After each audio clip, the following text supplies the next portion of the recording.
अस्सलाम वालेकुम। Class 9 students, book is chemistry 9th class. Chapter is physical states of matter according to your book 5th chapter, chapter number 5 physical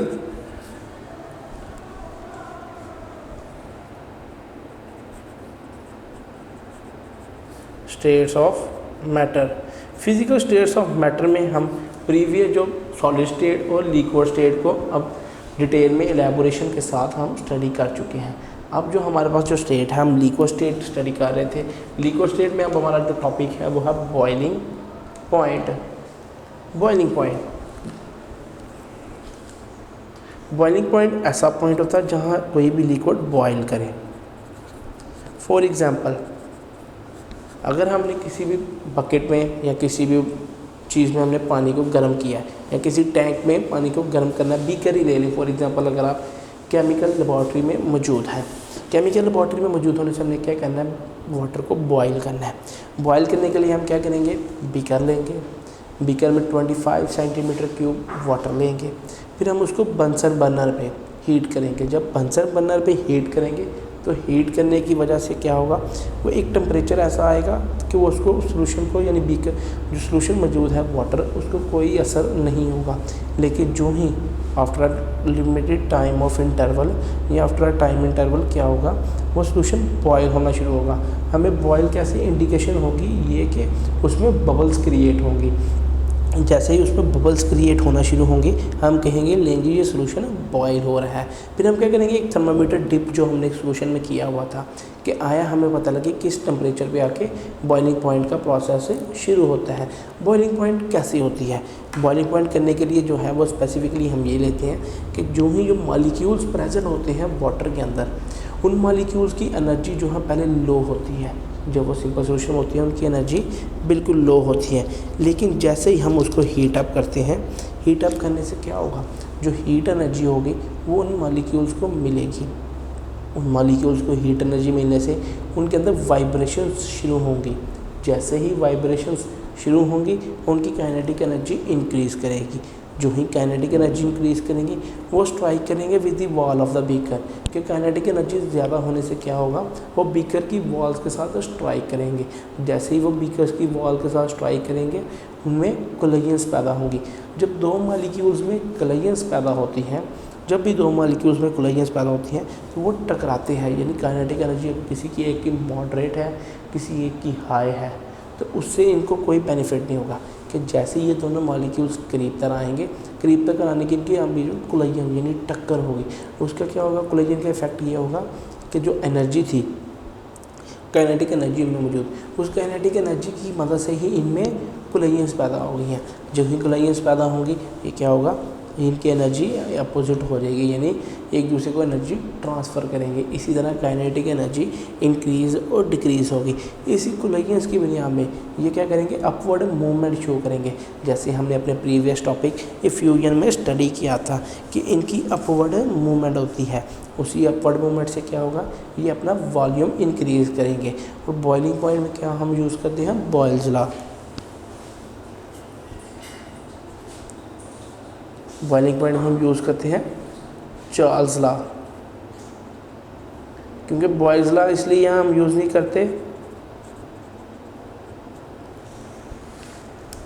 due to pressure, pressure की वजह से हम यहाँ use नहीं करते।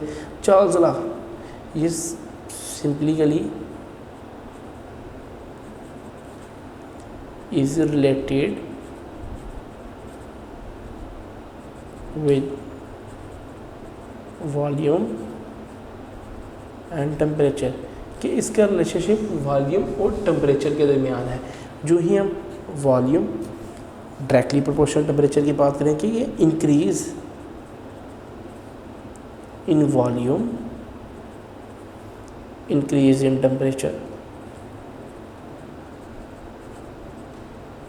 कि जैसे हमारी डिस्कशन चल रही थी कि वॉल्यूम के इंक्रीज़ करने से क्या होगा, टेम्परेचर भी इंक्रीज़ करेगा। फॉर एग्जांपल अगर हम टेम्परेचर इंक्रीज़ करने हैं तो वॉल्यूम इंक्रीज़ होगा। Just we have discussing before about the practically in the laboratory के जो प्रैक्टिकल हम परफॉर्म कर रहे हैं। फॉर एग्जांपल जिसको हमने एग्जांपल के तौर पे लिया, यानी बीकर में हमने वाटर लिया हुआ है, उस वाटर को हम हीट कर रहे हैं।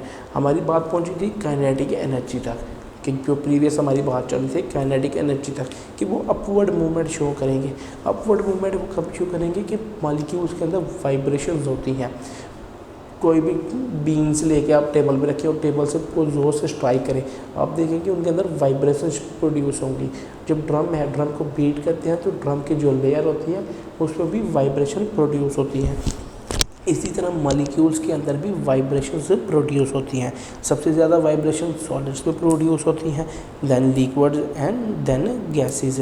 हमारी बात थी कि इंक्रीज करके वो अपवर्ड मूवमेंट करता है। जो ही कोई लिक्विड अपने मॉलिक्यूल्स को अपवर्ड मूवमेंट करेंगे कि एस्केप करने के लिए एक्सटर्नल एनवायरनमेंट में। एक चीज़ है जैसे आपको एक कमरे में बंद कर दिया जाए, आप बाहर एनवायरनमेंट में निकलने की कोशिश ज़रूर करेंगे। इसी तरह मॉलिक्यूल्स भी क्या करती हैं, वो बीकर के टेम्परेचर को बर्दाश्त नहीं करते। जो ही उनकी काइनेटिक एनर्जी हाई होती है, यानी वो एनर्जी अब्जॉर्ब करती हैं। एनर्जी अब्जॉर्ब करने के बाद उनकी काइनेटिक एनर्जी हाई होती है, और जैसे ही काइनेटिक एनर्जी हाई होती है तो उनकी वजह से क्या होगा, वो अपवर्ड मूवमेंट शो करेंगे। जो ही वो अपवर्ड मूवमेंट शो करेंगे तो बीकर की अगर 25 सेंटीमीटर क्यूब तक मौजूद था तो फिर वो क्या होगा, 35-40 सेंटीमीटर क्यूब तक लिक्विड राइज़ करेगा। और जैसे ही लिक्विड राइज़ करेगा उसका टेम्परेचर भी राइज़ करेगा। कि जैसे हम टेम्परेचर सोन देते जा रहे हैं, काइनेटिक एनर्जी इंक्रीज़ होती जा रही है, काइनेटिक एनर्जी बिल्कुल इंक्रीज़ होती जा रही है। एक लिमिट ऐसी आएगी कि एक हद तक सोल्यूशन राइज़ होकर बाद में फॉल डाउन होगा। वो जो राइज़ हुआ है हम उसकी एक्यूरेट मेजरमेंट ले लेंगे कि आया 25-50 सेंटीमीटर क्यूब से इसने मज़ीद 280 सेंटीमीटर क्यूब तक राइज़ हुआ है। इसका मतलब ये होगा कि 30 सेंटीमीटर क्यूब तक मॉलिक्यूल्स राइज़ कर सकते हैं। ये था हमारा बॉइलिंग पॉइंट। अब according to definition,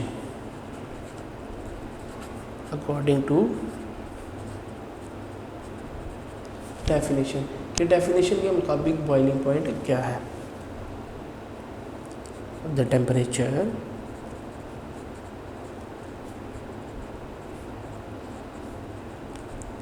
at which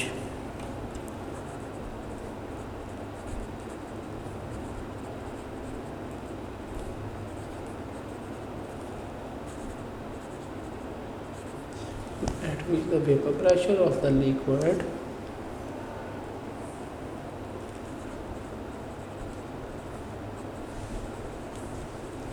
becomes equal to the atmospheric pressure। कि जब टेम्परेचर ऑफ द लिक्विड किसके बराबर आ जाएगा, एटमॉस्फेरिक प्रेशर के। Atmospheric pressure, a new word for you,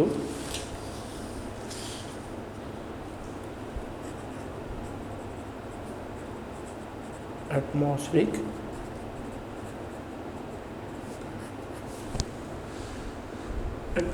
pressure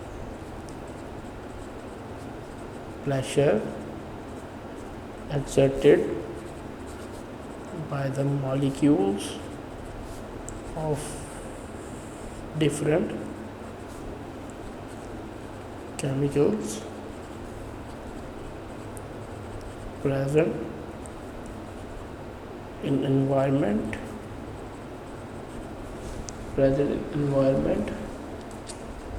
और एटमॉस्फेयर, कि जो एनवायरनमेंट में मौजूद हो या एटमॉस्फेयर में। जैसे हमारी एनवायरनमेंट में एयर है, मज़ीद केमिकल्स सैंड है, मज़ीद केमिकल्स मौजूद हैं। इन सब केमिकल्स के क्या होगा, जो मॉलिक्यूल्स होंगे वो क्या करेंगे, प्रेशर एक्सर्ट करेंगे। वो कैसे, जब एटमॉस्फेरिक टेम्परेचर हाई होगा,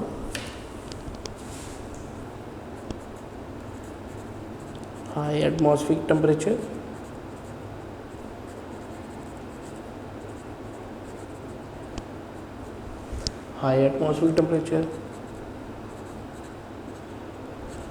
high will be the kinetic energy of molecules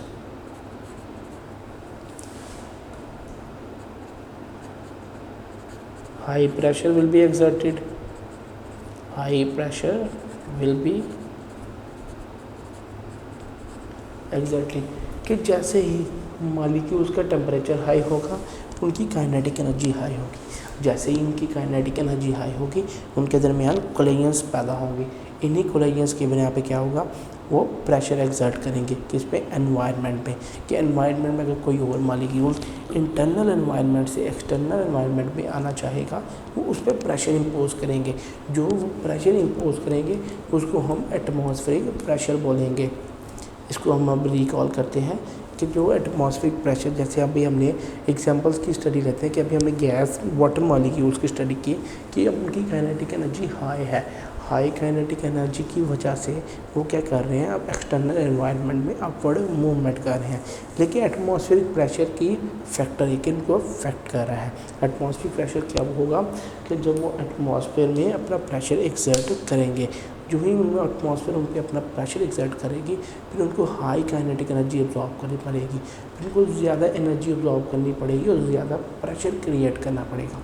अगर वो ज़्यादा एनर्जी अब्जॉर्ब नहीं करेंगे या ज़्यादा प्रेशर नहीं क्रिएट करेंगे तो फिर वो कभी भी एटमॉस्फेरिक प्रेशर को ओवरकम नहीं कर सकते, लेकिन जो ही वो एटमॉस्फेरिक प्रेशर को ओवरकम कर लेंगे तो मॉलिक्यूल्स एक्सटर्नल एनवायरनमेंट में ट्रैवल आउट कर लेंगे, लेकिन जो ही वो एक्सटर्नल एनवायरनमेंट में ट्रैवल आउट नहीं कर सकते तो वो क्या होगा, एटमॉस्फेरिक प्रेशर इफ़ेक्ट करेगा और बॉइलिंग पॉइंट नहीं अकर करेगा। इसलिए बॉइलिंग तब ही होगी जब वो पॉइंट, वो कौन सा पॉइंट होगा, जब वो ये इनकी जो एक्सटर्नल एनवायरनमेंट में ट्रांसफ़र होगी उन मॉलिक्यूल्स की काइनेटिक एनर्जी पे ऐसा टेम्परेचर पे आके वो अचीव करेंगे काइनेटिक एनर्जी कि उस टेम्परेचर पे वो एटमॉस्फेरिक प्रेशर को ओवरकम कर सकें। जो ही वो एटमॉस्फेरिक प्रेशर को ओवरकम करेंगे, ओवरकम करने के बाद क्या होगा कि वो एक पॉइंट जो टेम्परेचर का होगा उसे हम बॉइलिंग पॉइंट कहेंगे कि वो क्या है, बॉइलिंग पॉइंट। आगे हम एग्जांपल स्टडी करते हैं बॉइलिंग पॉइंट की। Examples,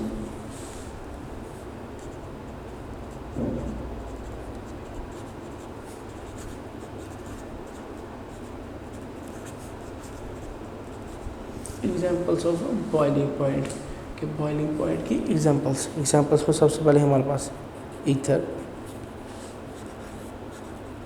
alcohol and water. Ether क्या होगा, 34 डिग्री सेल्सियस में बॉयल करेगा, 78 degree Celsius and 100 degree Celsius. इसमें हम कह सकते हैं कि इनकी intermolecular forces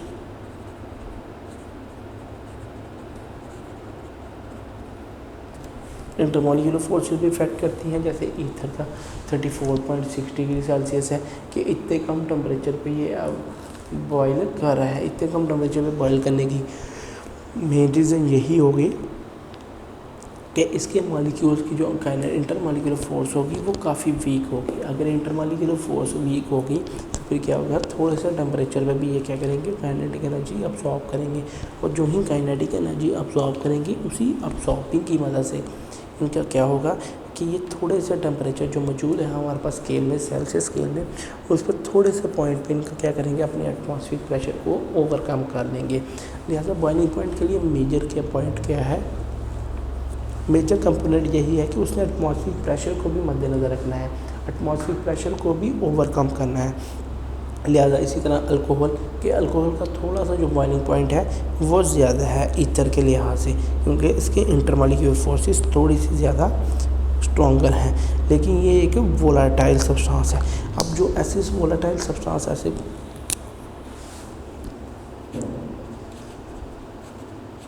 volatile such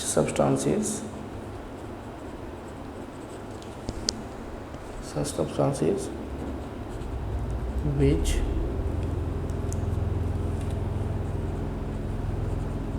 can be evaporated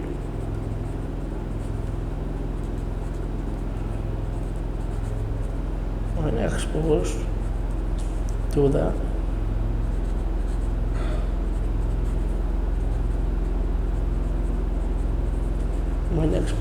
external environment, कि वोलेटाइल सब्सटेंस ऐसे सब्सटेंस होते हैं जिनको हम जब भी एक्सटर्नल एनवायरनमेंट में रखें, एक्सपोज करें, तो वो एवेपोरेट हो जाती हैं। बेसिकली जैसे हमारे पास सबसे कॉमन एग्जांपल है इसकी स्पिरिट मौजूद है और साथ ही पेट्रोल मौजूद है। पेट्रोल को जब भी हम हाथ में रखेंगे तो क्या होगा, वो एवेपोरेट हो जाएगा, जिसको हम पंजाबी में यूज़ करते हैं कि पेट्रोल उड़ गया। उड़ने का मतलब ये है कि उसके मॉलिक्यूल्स के अंदर जो है इंटरमॉलिक्यूलर फोर्सेस इतनी वीक हैं कि वो जैसे ही एक्सटर्नल एनवायरनमेंट में आता है तो एटमॉस्फेरिक प्रेशर उस पर इम्पोज होता है। जो ही एटमॉस्फेरिक प्रेशर इम्पोज होगा, उसी एटमॉस्फेरिक प्रेशर की वजह से ही वो क्या होगा, वो वोलाटाइल हो जाएगा, यानी एवेपोरेट हो जाएगा। वोलाटाइल कुछ केमिकल्स हैं जिनके जो बॉइलिंग पॉइंट है वो लो होने की वजह से वो वोलाटाइल इन नेचर है। कि नेचर में जब भी उनको एक्सटर्नल एनवायरनमेंट में एक्सपोज किया जाता है तो जो सब्सटेंसेस है जब उन पर टेम्परेचर या एटमॉस्फेरिक प्रेशर इम्पोज किया जाता है, उसी इम्पोजिंग की वजह से क्या होगा, उनमें जो बॉन्ड्स की या काइनेटिक एनर्जी हाई होगी, तो उसी वजह से ये वोलाटाइल इन नेचर कहलाते हैं। Next is water. कि वाटर की जो फोर्सेस हैं वो स्ट्रॉन्ग है। स्ट्रॉन्ग फोर्सेस होने की वजह से क्या होगा, इसके अपना एटमॉस्फेरिक टेम्परेचर ओवरकम करने के लिए ज़्यादा टेम्परेचर की ज़रूरत होगी। जो भी इसको ज़्यादा टेम्परेचर की ज़रूरत होगी तो इसका मतलब ये है कि इसके मॉलिक्यूल्स क्या कर सकते हैं, ज़्यादा हीट अब्जॉर्ब कर सकते हैं। वो अपनी काइनेटिक एनर्जी 100 डिग्री सेल्सियस तक जाकर इंक्रीज़ करेंगे, फिर जाकर वो अपने एटमॉस्फेरिक प्रेशर को ओवरकम कर सकते हैं। लेकिन जब तक वो अपने एटमॉस्फेरिक प्रेशर को ही ओवरकम नहीं करेंगे, वो बॉयल आउट नहीं हो सकते। इसकी इलैबोरेशन के लिए अब हम एक ग्राफ को स्टडी करते हैं। ग्राफ आपकी बुक में प्रेजेंट है।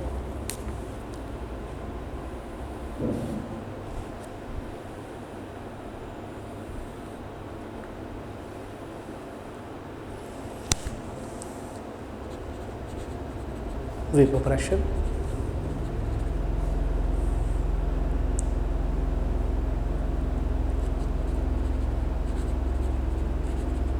टेम्परेचर, वेपर प्रेशर और temperature.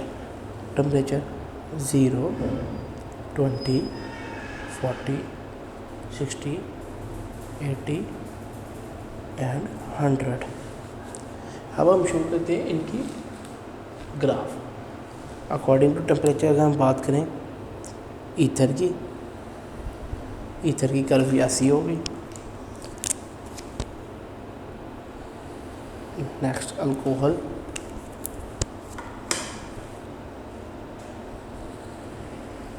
And then 100 degree Celsius पे ये देखें, ये 34.6 डिग्री सेल्सियस पे, 78 डिग्री सेल्सियस पे, 100 डिग्री सेल्सियस पे। हमने इनकी कर्व्स देखी कि कर्व्स क्या होगी, टेम्परेचर और वेपर प्रेशर के लिहाज से इसके जो इंक्रीज़ होगा वो कैसे होगा। हमने इथाइल अल्कोहल को 25 mmHg में जब वाटर को 5 mmg रखा, हमने इनको हीट किया। हीट करने के बाद जो vapour pressure of di ethyl था वो इंक्रीज़ हुआ रैपिडली। क्योंकि वेपर प्रेशर कैसे इंक्रीज़ हुआ, क्योंकि इसके अंदर जो इंटरमॉलिक्यूलर फोर्सेस प्रेजेंट थी वो काफ़ी वीक थी। वीक होने की वजह से और इंटरमॉलिक्यूलर फोर्सेस की वजह से जो डाई इथाइल ईथर है ये इंक्रीज़ हुआ rapidly and becomes equal to atmospheric pressure. कि इसके रैपिडली इंक्रीज़ करने के बाद ये एटमॉस्फेरिक प्रेशर के बराबर हो गया, और जो ही ये एटमॉस्फेरिक प्रेशर के बराबर हुआ ये बॉयल आउट करना शुरू हो गया, यानी इसने अपने वेपर्स क्रिएट कर लिए। उन्हीं वेपर्स की मदद से अगर हम जो नेक्स्ट देखते हैं वो है अल्कोहल। अल्कोहल ने क्या किया, अल्कोहल 78 डिग्री सेल्सियस पर जब टेम्परेचर पहुंचा, कि मज़ीद हीट करने के बाद जब ये 78 डिग्री सेल्सियस पर पहुंचा, तो 78 डिग्री सेल्सियस पर पहुंचने के बाद इसने क्या किया, अपने आप को एटमॉस्फेरिक प्रेशर के बिल्कुल ओवरकम कर लिया। जो ही इसने एटमॉस्फेरिक प्रेशर को ओवरकम किया, तो ओवरकम करने के बाद इसने वेपराइज हो गया, यानी ये बॉयल आउट हो गया। बॉइलिंग में भी हम देखते हैं कि वेपर्स बनते हैं, लेकिन बॉइलिंग उस पॉइंट को कहते हैं जब सोल्यूशन बॉयल हो, और वेपराइजेशन हम तब कहते हैं जब उसके वेपर्स बनकर वो एम्प्टी आउट होना हो शुरू हो जाए, जब बीकर बिल्कुल ख़त्म होना शुरू हो जाए और हम देखेंगे बीकर में से स्मोक निकलता हुआ, धुआं, स्टीम बनती हुई, वाटर की स्टीम बनती हुई। तब हम बोलेंगे वेपराइजेशन। लेकिन ये अभी क्या है, बॉइलिंग पॉइंट। फिर नेक्स्ट जो हमारे पास वेपर प्रेशर ऑफ वाटर वो इंक्रीज़ करता है स्लोली इंक्रीज़ करने, क्योंकि जो इंटरमॉलिक्यूलर फोर्सेस होती हैं वाटर में वो बहुत स्ट्रांग होती हैं, क्योंकि इंटरमॉलिक्यूलर फोर्सेस जो स्ट्रांग होती हैं वो ज़्यादा between partial positive and partial negative charge होते हैं। अगर हम वाटर मॉलिक्यूल को स्टडी करें, H bond O bond H, partial positive partial negative partial positive, तो इसमें जो इंटरमॉलिक्यूलर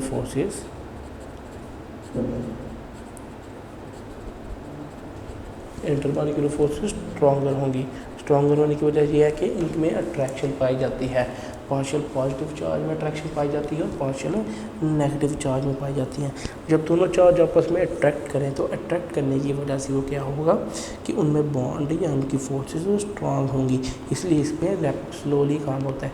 जो ही टेम्परेचर स्लोली इंक्रीज़ करेगा, एक ऐसा पॉइंट आएगा जब इनकी मॉलिक्यूल्स की काइनेटिक एनर्जी मज़ीद हाई हो चुकी होगी और वो क्या करेंगे, एटमॉस्फेरिक प्रेशर को ओवरकम कर सकेंगे। जब ही वो एटमॉस्फेरिक प्रेशर को ओवरकम कर सकेंगे तो फिर क्या होगा, इनकी बॉइलिंग पॉइंट इफेक्ट होगी, यानी बॉइलिंग पॉइंट क्रिएट होना शुरू हो जाएगी।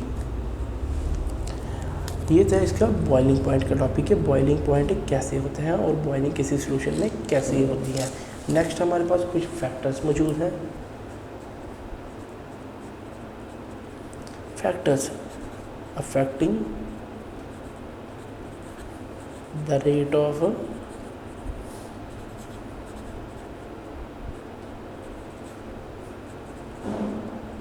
बॉइलिंग पॉइंट के फैक्टर्स क्या करते हैं, इफेक्ट करते हैं rate of the boiling point है कि उन्होंने बॉइलिंग पॉइंट के रेट को इफेक्ट करना है।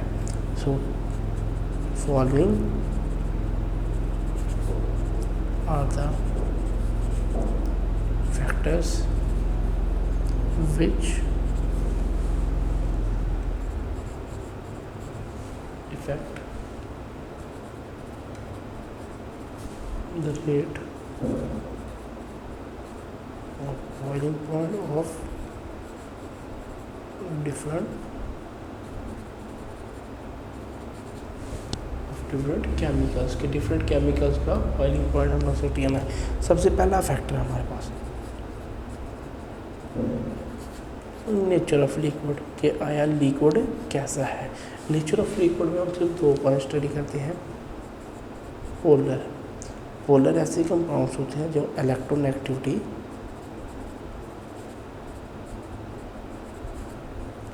डिफरेंस हो, जिनमें इलेक्ट्रोनेगेटिविटी डिफरेंस हो, यानी जो अट्रैक्शन लग रही है वो दोनों तरफ से लग रही है। नॉन पोलर कंपाउंड्स के पोलर कंपाउंड्स और non polar compound.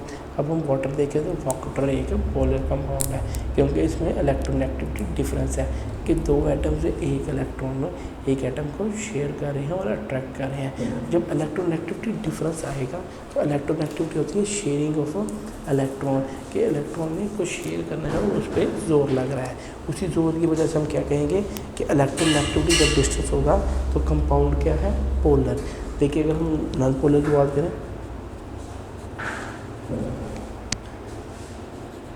Same electronegativity कि अगर अट्रैक्शन दोनों तरफ से ठीक है, अट्रैक्शन दोनों तरफ से ठीक होने में, जैसे हाइड्रोजन क्लोराइड, इसी एग्जाम्पल हमने H2O स्टडी की।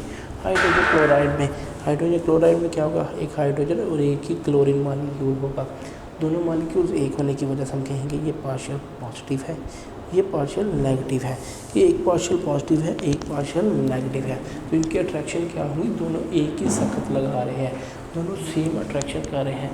जो ही वो सेम अट्रैक्शन करेंगे तो मॉलिक्यूल्स क्या हो गए, उनकी अट्रैक्शन ज़्यादा होगी। अट्रैक्शन ज़्यादा होने की वजह से वो कंपाउंड नॉन पोलर की तरफ होगा।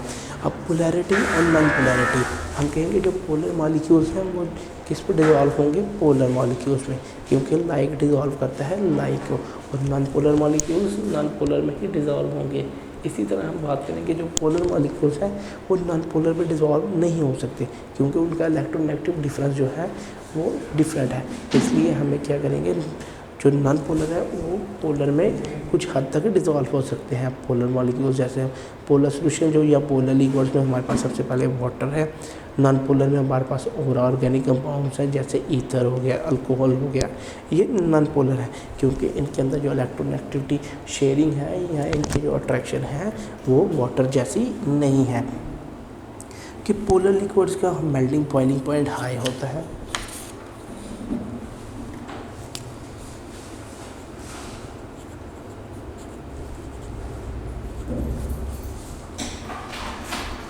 Polar liquids high boiling point,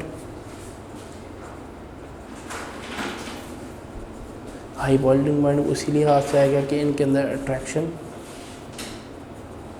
attraction of molecules पाई जाती है।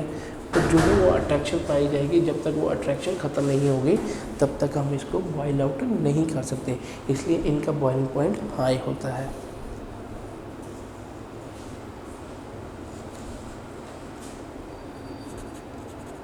Non polar liquids have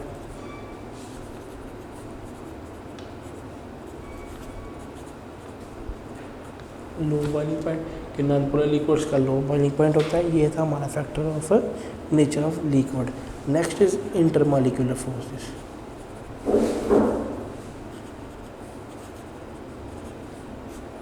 intermolecular forces, अगर इंटरमॉलिक्यूलर फोर्सेस स्ट्रॉन्ग होंगी, stronger boiling point will be high, high boiling point. अगर वही वीकर होंगी,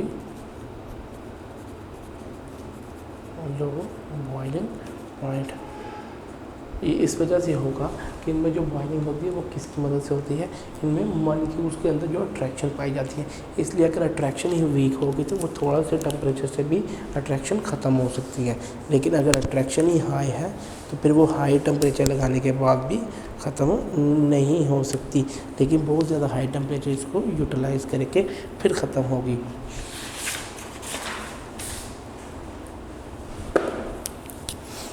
The next point is external pressure.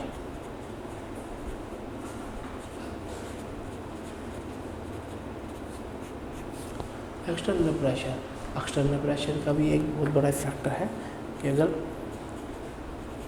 High external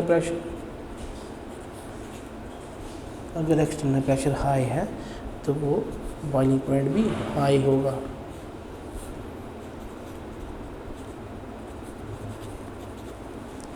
high boiling point होगा क्योंकि ये एक्सटर्नल प्रेशर पर depend करता है, फिर बॉइलिंग पॉइंट भी हाई होगा। देखिए, low external pressure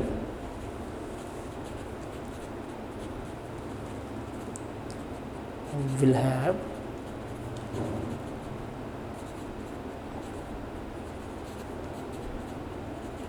low boiling point, कि लो एक्सटर्नल प्रेशर से लो बॉइलिंग पॉइंट होगा। ये था हमारा topic about boiling point. And the next topic is freezing point, कि सोल्यूशन को बॉयल किया। अब हम फ्रीजिंग पॉइंट का मैकेनिज्म देखेंगे कि फ्रीज कैसे होता है।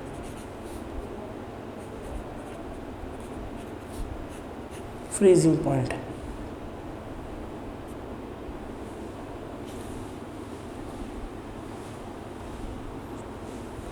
फ्रीजिंग पॉइंट ऐसा फिनोमेना जिसमें क्या हम करेंगे, जब लिक्विड्स को हम कूल करते हैं, when liquids are cooled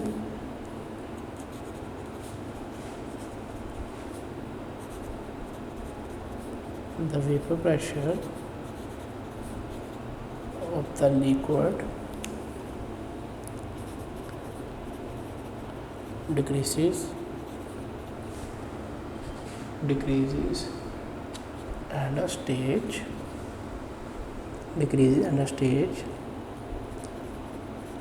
reaches when the vapor pressure of the liquid, when the vapor pressure of the liquid state becomes equal to the vapor pressure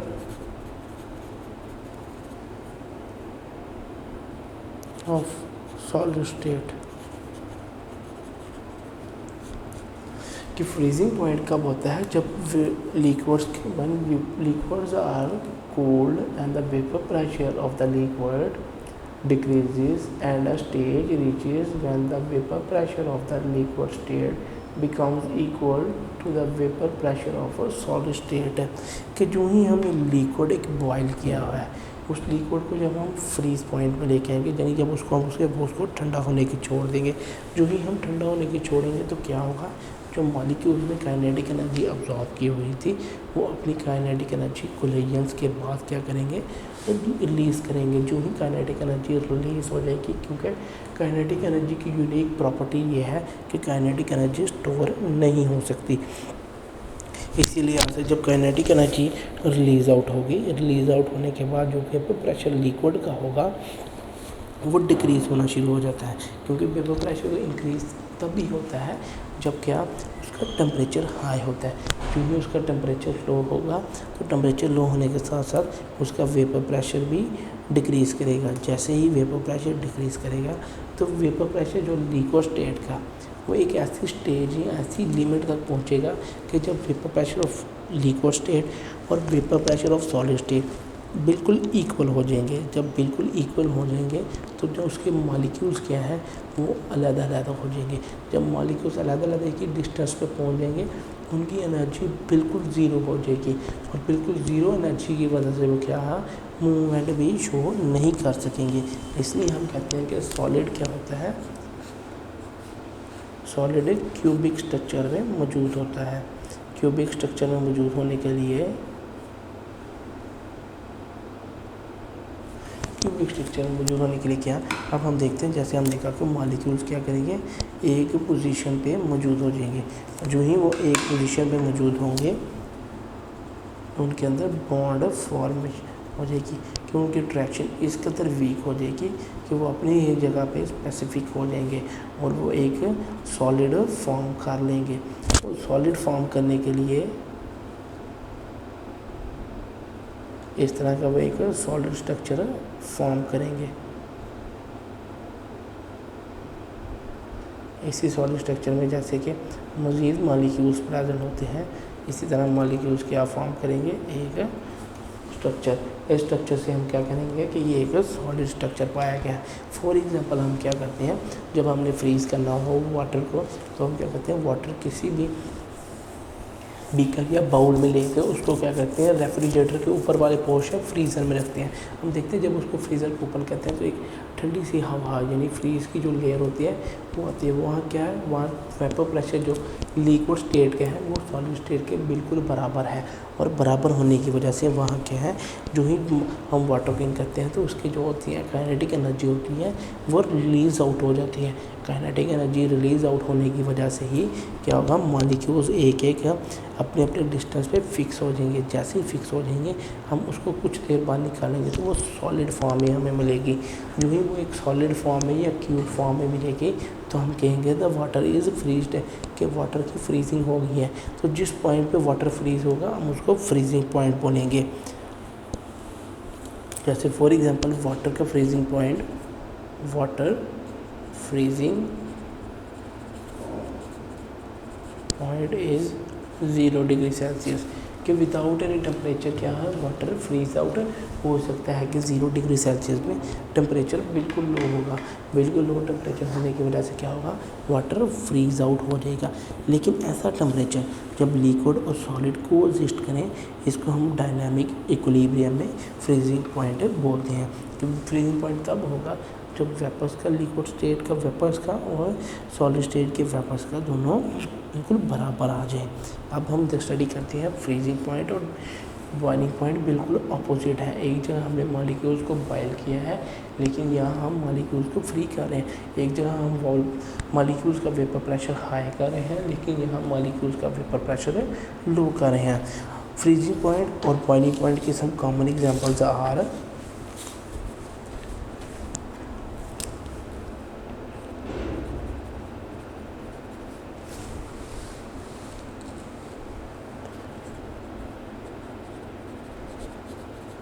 common examples, जैसे हमारे पास डाईइथाइल ईथर,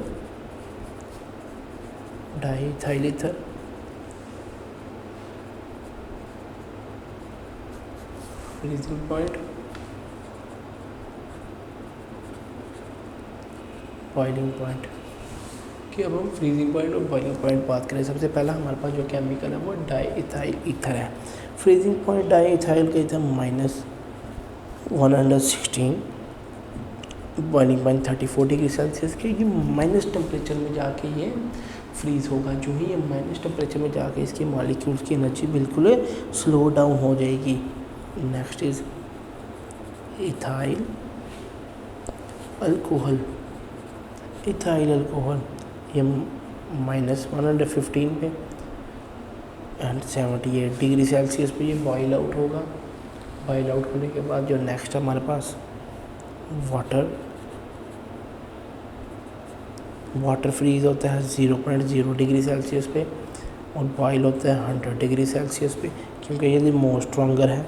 एन ऑक्टेन -57 पे और 126 degree Celsius पे। N octane में हम petroleum भी ले सकते हैं, पेट्रोलियम भी ले सकते हैं for example. And the fifth one is acetic acid, कि एसिटिक एसिड जो है ये 16.6 डिग्री सेल्सियस पे, और अगर हम इसको बॉयल आउट करें तो 118 डिग्री सेल्सियस पे। टेम्परेचर हम डिग्री सेल्सियस पे ही डिनोट करेंगे। ये है कुछ केमिकल्स जिनका मुख्तलिफ बॉइलिंग पॉइंट और मुख्तलिफ फ्रीजिंग पॉइंट है।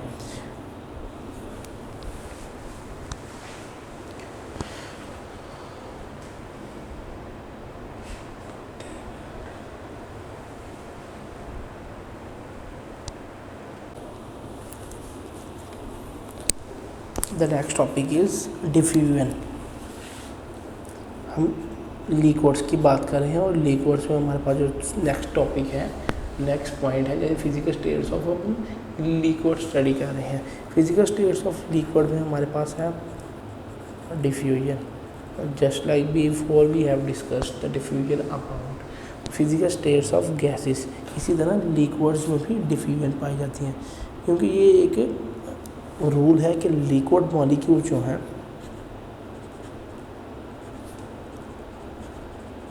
liquid molecules are always in state of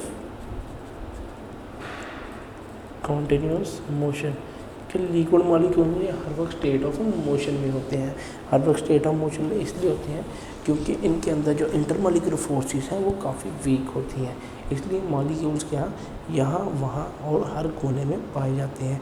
इसलिए इन मॉलिक्यूल्स को हमने फ़िक्स नहीं रखा कि आपने यहीं बैठना है या यहीं रहना है।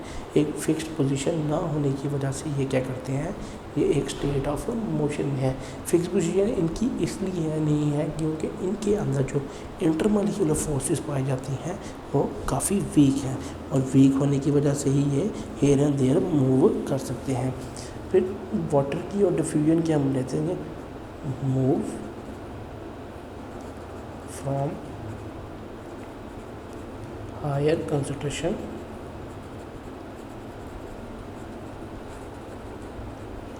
टू लोअर कंसंट्रेशन, कि ये हायर कंसंट्रेशन से लोअर कंसंट्रेशन की तरफ मूव आउट करते हैं। हायर कंसंट्रेशन हम कह सकते हैं कि for example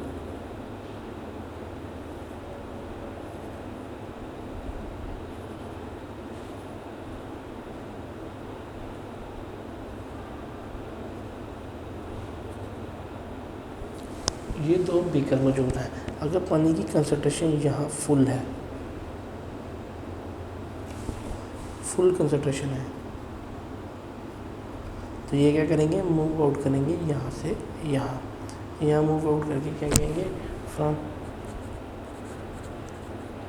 higher concentration to lower concentration, कि जहाँ मॉलिक्यूल की कंसंट्रेशन ज़्यादा होगी वहाँ से उस तरफ जाएंगे जहाँ मॉलिक्यूल्स की कंसंट्रेशन कम हो। नेक्स्ट प्रॉपर्टी इसकी ये है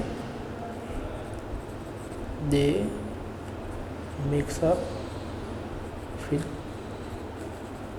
other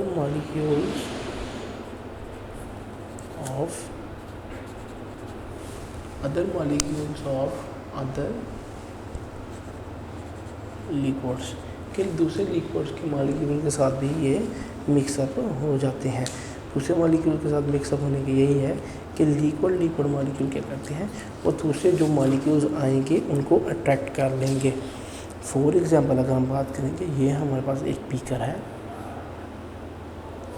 बीकर में मौजूद वाटर है। वाटर मौजूद होने से हम कहेंगे हमने यहाँ इंक ड्रॉप आउट की है। ये हमारे पास ब्लू कलर का वाटर है, जस्ट फॉर एन एग्जाम्पल।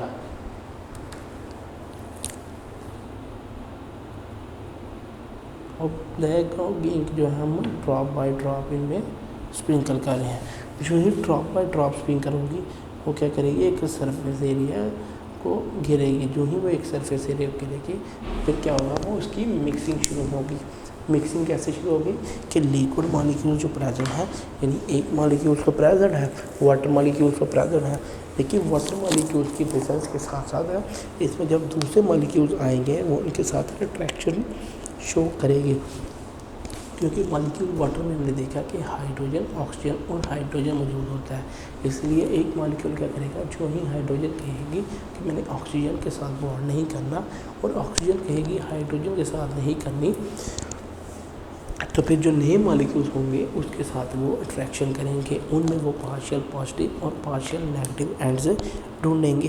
जो ही इनमें वो पार्शियल पॉजिटिव और पार्शियल नेगेटिव एंड्स ढूंढेंगे तो फिर उस साथ क्या होगा, वो उनके साथ पेयरिंग शुरू कर देंगे, उनके साथ अट्रैक्शन शुरू कर देंगे। जो ही उनके साथ अट्रैक्शन शुरू करेंगे फिर एक मॉलिक्यूल से दूसरा, तीसरा, इस तरह सो ऑन ये चेन चलती रहेगी। जैसे ही ये चेन चलती रहेगी तो दूसरा जो लिक्विड होगा वो क्या करेगा, पहले लिक्विड में मिक्स होना शुरू कर देगा। इसलिए तो हम वाटर को एज अ यूनिवर्सल सॉल्वेंट भी लेते हैं कि यहाँ डिफ्यूजन का प्रोसेस बड़ी जल्दी होता है। लेकिन अगर हम बात करें कि आफ्टर सम वाइल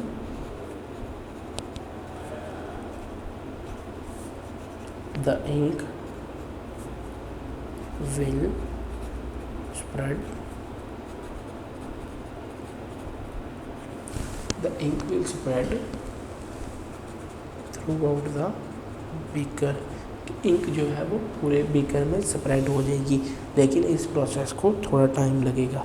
उस टाइम इसलिए है क्योंकि ये स्पेसिफिक टाइम इंटरवल से होगा। ये गैस की डिफ्यूजन नहीं है कि गैस के पार्टिकल्स में जैसे हमने देखा कि डिफ्यूजन बड़ी जल्दी कैरिड आउट होती है, लेकिन ये लिक्विड मॉलिक्यूल्स हैं, यहाँ जो डिफ्यूजन है बड़ी स्लोली कैरिड आउट होगी। स्लोली कैरिड आउट इसलिए होगी क्योंकि एक मॉलिक्यूल ने दूसरे मॉलिक्यूल के ऊपर ओवर स्लिप करना है, यहाँ उसने ओवर मिक्सिंग करनी है, क्योंकि लिक्विड मॉलिक्यूल्स तो पहले ही प्रेजेंट है। अब इंक मॉलिक्यूल्स मज़ीद आएंगे। जो ही मॉलिक्यूल्स आएंगे पहले तो इसके वॉल्यूम में इंक्रीज़ होगा, लेकिन जब वॉल्यूम में जो ही इंक्रीज़ होगा, वॉल्यूम में इंक्रीज़ होने के बाद क्या होगा, ये ओवर मिक्सिंग स्टार्ट कर देंगे कि एक हायर कंसनट्रेशन से लोअर कंसनट्रेशन यानी बॉटम ऑफ द बीकर तक पहुँचेगी। And spread over the beaker की डिफ्यूजन टेक प्लेस है कि जो ही हम देखेंगे कि पूरा बीकर ब्लैक आउट हो गया है, यहाँ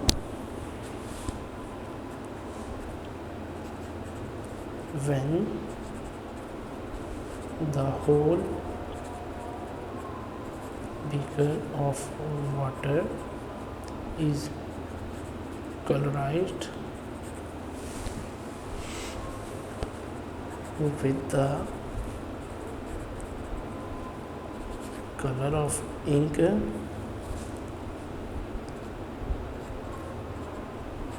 we will say that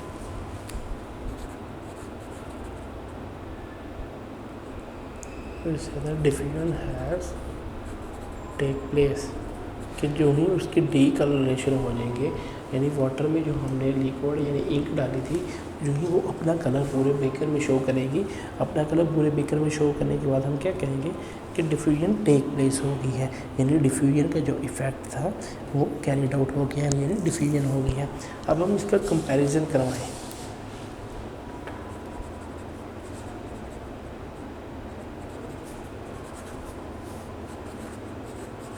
comparison of diffusion, कि डिफ्यूजन का comparison between liquid and gas, कि लिक्विड और गैस में इसका कंपैरिजन, लिक्विड और गैस में कंपैरिजन ऐसा होगा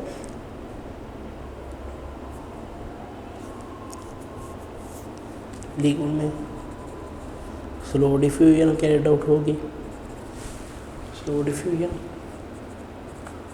high diffusion, because weak intermolecular forces,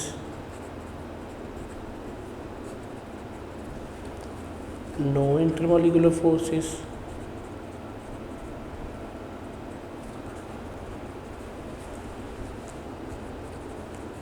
small distance, large distance areas, large distance empty spaces, कि ये कुछ रीजंस हैं जिनकी वजह से डिफ्यूजन में दोनों में कंपैरिजन होगा। कि कंपैरिजन क्या होगा, एक में जो है वो लार्ज मॉलिक्यूल जो है वो ज़्यादा जगह पे पाए जाते हैं, जैसे गैस में मॉलिक्यूल्स का जो सरफेस एरिया होगा वो ज़्यादा होगा लिक्विड की बनिस्बत, क्योंकि लिक्विड में मॉलिक्यूल मौजूद, हम ये नहीं कहते कि लिक्विड में मॉलिक्यूल बहुत दूर दूर तक मौजूद हैं, वो मौजूद करीब तर ही हैं, लेकिन उनमें वीक इंटरमॉलिक्यूलर फोर्सेस पाई जाती है।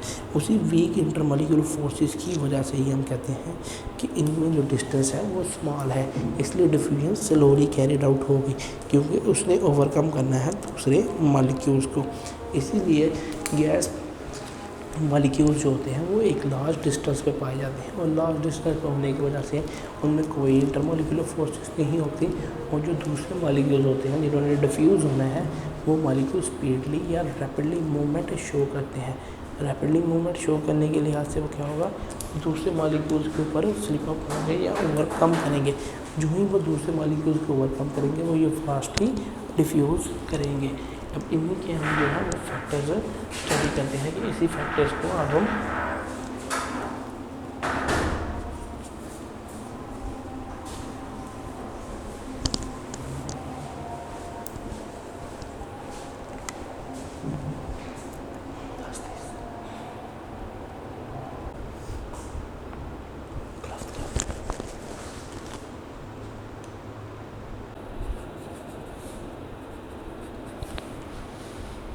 जी डिफ्यूजन का टॉपिक हम स्टडी कर रहे थे। डिफ्यूजन के टॉपिक में हमने उसकी डिटेल स्टडी के बाद हम कहते हैं कि liquid diffusion depends on following factors, कि जो लिक्विड डिफ्यूजन है वो किन फैक्टर्स पे डिपेंड करती है। सबसे number 1 factor is intermolecular forces.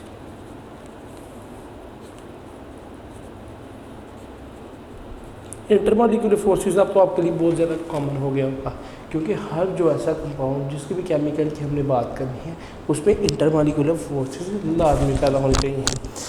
Intermolecular forces हम कहते हैं कि लिक्विड्स में जो वीक इंटरमॉलिक्यूलर फोर्सेस होती हैं, liquids having week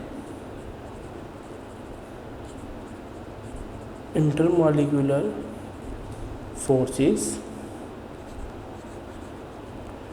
diffuse rapidly।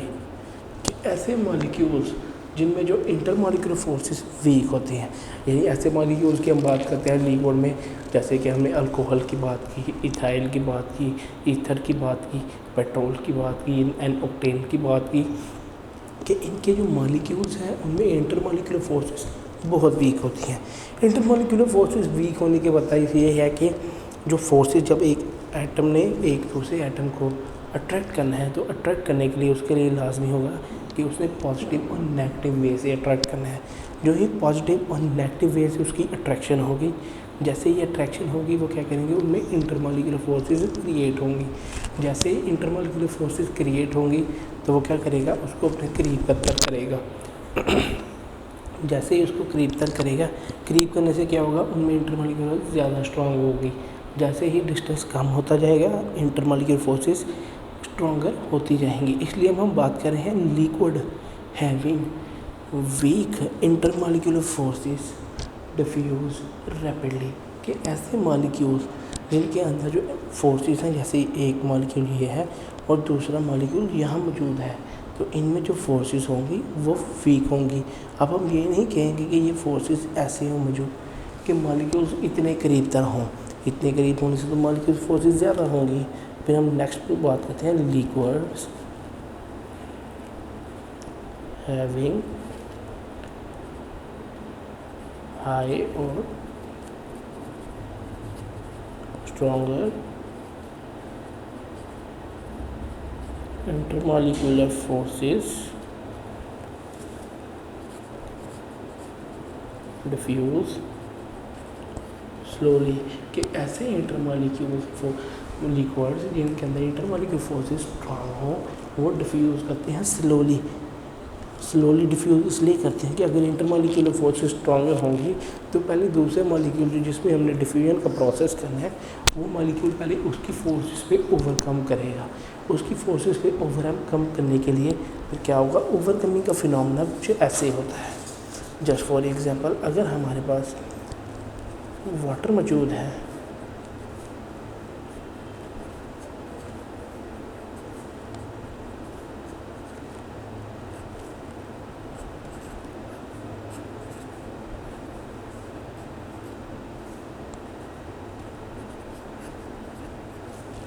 ये वाटर मॉलिक्यूल मौजूद है, इस वाटर मॉलिक्यूल में अगर हमने NaCl ऐड करना है, जब हमने NaCl करना है जो Na पॉजिटिव और Cl नेगेटिव, फिर हाइड्रोजन क्या होगा, यहाँ अट्रैक्ट करेगा और ऑक्सीजन यहाँ अट्रैक्ट करेगी। कि हाइड्रोजन तो पार्शियल पॉजिटिव है इसलिए वो नेगेटिव चार्ज पे अट्रैक्ट करेगी, ऑक्सीजन जो है वो नेगेटिव चार्ज है इसलिए वो पॉजिटिव चार्ज पे अट्रैक्ट करेगी। इस तरह ये क्या करेंगे, ये अट्रैक्शन करेंगे। जैसे ही अट्रैक्शन कंप्लीट होगी तो इनमें जो इंटरमॉलिक्यूलर फोर्सेस हैं उनकी फोर्सेस पर ये जो दूसरी फोर्सेस इनकी वैन डर वाल्स फोर्सेस वो ओवरकम करेंगे। जैसे ही फोर्सेस ओवरकम होगी ये बॉन्ड की ब्रेकिंग शुरू होगी। जैसे ही बॉन्ड की ब्रेकिंग शुरू होगी डिफ्यूजन का फिनोमेना करेगा, bond breaking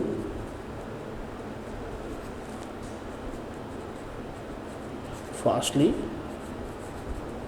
diffusion is carried out.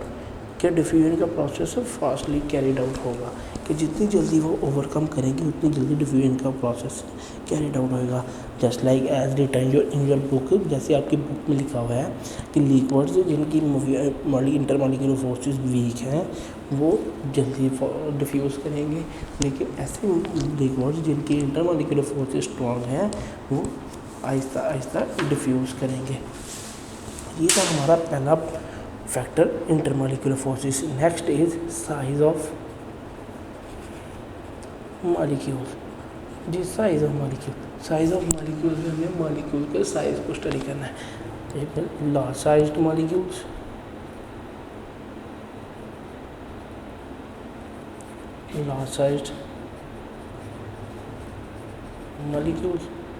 And small sized molecules के दो किस्म के मॉलिक्यूल्स पाए जाते हैं, large sized and small sized. Large sized molecules की बात करें तो उनकी डिफ्यूजन स्लोली, अगर हम स्मॉल साइज की बात करें तो इनकी डिफ्यूजन फास्टली। डिफ्यूजन का जो प्रोसेस है ये मॉलिक्यूल्स पर भी डिपेंड करता है। मॉलिक्यूल्स के डिपेंडेंस पे हम एक कॉमन सी एग्जांपल से आपको जस्टिफाई करवाता हूँ। सबसे कॉमन एग्जांपल ये है कि एक मैराथन रेस हो रही है। फॉर एग्जांपल हमने 100 मीटर रेस करवाई है। रेस कंपटीशन में हम देखते हैं कि एक जो कॉम्पिटिटर है यानी जिसने हिस्सा लिया है लड़का वो पतला है और दूसरा हेल्दी है। अब दोनों के दरमियान रेस करवाई है। अब हम देखते हैं एक के जो वेट है वो कम है, दूसरे का वेट ज़्यादा है। अब 100 मीटर तो वही जीतेगा जिसका वेट कम है, क्योंकि वेट कम होने की वजह से वो क्या है, स्पीडली मूव करेगा। स्पीडली रेस को परफॉर्म करेगा, लेकिन जो जिसको हेल्दी पर्सन है वो इतनी स्पीड से दौड़ नहीं सकेगा, रन नहीं कर सकेगा। इसी से यही लिहाज है कि जैसे छोटे मॉलिक्यूल्स होते हैं मौजूद, वो डिफ्यूज़न ईजीली करते हैं, क्योंकि डिफ्यूज़न का प्रोसेस भी एक मैराथन रेस जैसा ही है। मॉलिक्यूल्स में डिफ्यूज़ करने के लिए ट्रैवल करना है, इसलिए यहाँ डिफ्यूजन में ट्रैवलिंग कैसे होगी कि जो स्मॉल साइज मॉलिक्यूल्स होंगे वो जल्दी ट्रैवल करेंगे और जो लार्ज साइज मॉलिक्यूल्स होंगे वो स्लोली ट्रैवल करेंगे, क्योंकि उनका मॉलिक्यूलर वेट ही बहुत ज़्यादा है। मॉलिक्यूलर वेट ज़्यादा होने की वजह से जैसे हम बात करें कि Honey for example, Honey diffuses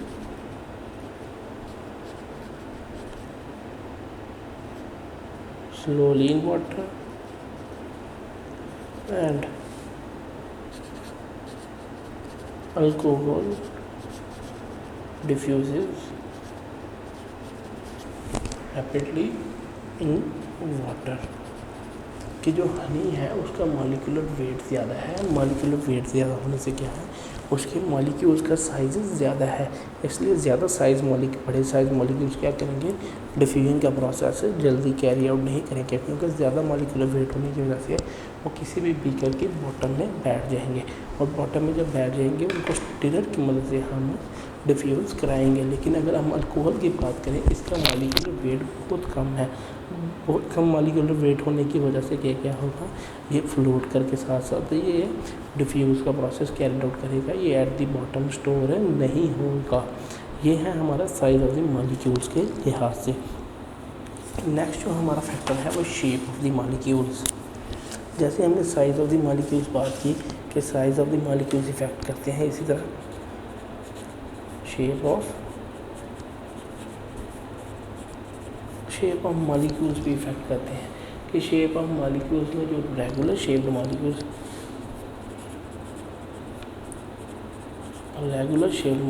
diffusion और डिफ्यूज़ रैपिडली, कि रेगुलर शेप मॉलिक्यूल जो होंगे वो जल्दी डिफ्यूज़ करेंगे। जल्दी डिफ्यूज़ इसलिए करेंगे क्योंकि उनकी अगर शेप ही रेगुलर है। फॉर एग्जांपल इस शेप के मॉलिक्यूल हैं तो इनकी ब्रेकडाउन जल्दी हो जाएगी। क्यूब शेप्ड मॉलिक्यूल्स, कि क्यूब शेप्ड मॉलिक्यूल्स की हम जो है ब्रेकडाउन जल्दी होगी।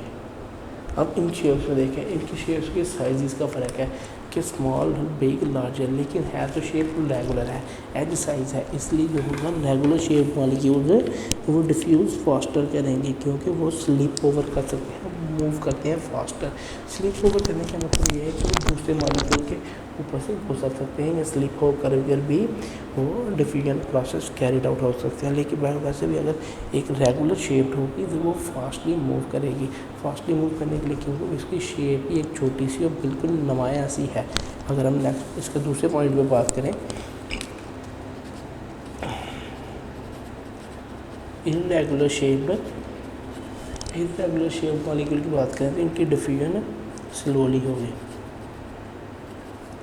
डिफ्यूजन स्लोली कैरिड आउट, क्योंकि मॉलिक्यूल्स कुछ इस शेप से हैं, कुछ इस शेप से हैं, कि कोई रेगुलर शेप मॉलिक्यूल्स की नहीं है। इरेगुलर शेप मॉलिक्यूल से हम क्या बात लेंगे कि ये मॉलिक्यूल किसी भी शेप के हो सकते हैं। फॉर एग्जांपल इस शेप के भी हो सकते हैं। इरेगुलर शेप मॉलिक्यूल्स की वजह से हम इसको क्या बोलेंगे कि डिफ्यूजन कैरिड आउट हो गई है। और डिफ्यूजन किस प्रोसेस से है कि स्लोली प्रोसेस होता है कि ये दूसरे के ऊपर स्लिप ओवर नहीं कर सकते। The last topic is the last factor is about temperature. जैसे हमने डिफ्यूजन गैसेस में स्टडी किया कि टेम्परेचर ग्रेटली इफेक्ट करता है। Diffusion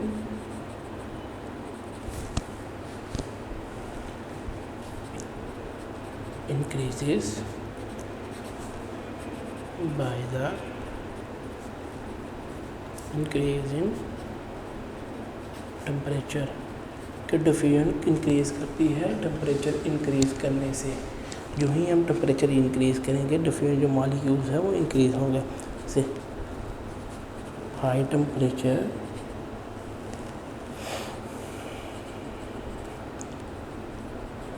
weaks the